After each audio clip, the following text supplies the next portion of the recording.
And away from what is happening in Ukraine, let's now talk about what is happening in Israel. And when Donald Trump announced Gaza ceasefire over 9 months ago, he called it a historic day for Arab and the Muslim world. Contrary to the expectations, peace remains elusive in the war-torn Strip.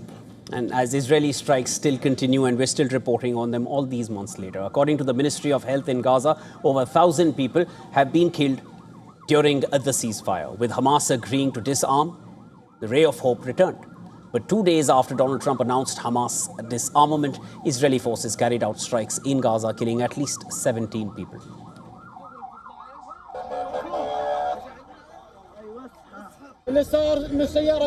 They said there was a truce, but where is the truce? This truce is just us collecting corpses, collecting flesh, collecting brains, dismembered men and hands. Why? In yet another curveball, Israel has raised, quote, serious concerns with Hamas disarmament deal, citing intelligence assessment. Benjamin Netanyahu's office says Hamas is planning to rebuild its military rather than genuinely demilitarizing. The statement added that Israeli military would not withdraw from Gaza.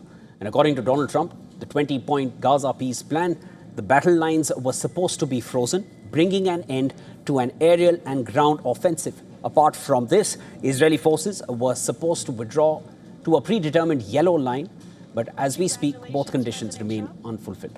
According to the United Nations, Israeli forces are still operating beyond agreed upon yellow line. Under the agreement, Israel was supposed to keep around 50% of Gaza under its control. But as of June this year, Israeli forces continue to remain in over 60% of Gaza.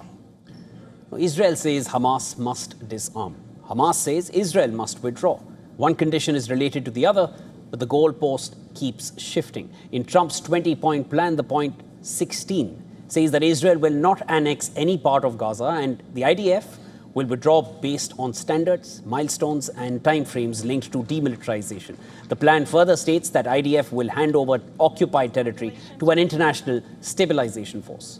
And last week, the Israeli cabinet gave a nod to deploy an international stabilization force under Trump's Gaza border peace. But this is conditional. Entry of any ISF personnel will still be subject to the specific approval from the Prime Minister, Benjamin Netanyahu, Defense Minister, Israel Katz, and Foreign Minister, Gideon Saar. But Trump's peace plan may have reduced the rate of bombing and killing, but Gaza is still living under the shadow of war. Israel and Hamas have drawn red lines that remain far from each other. Not all eyes are on Donald Trump, who faces a task to tackle Hamas' demands and Israel's defiance.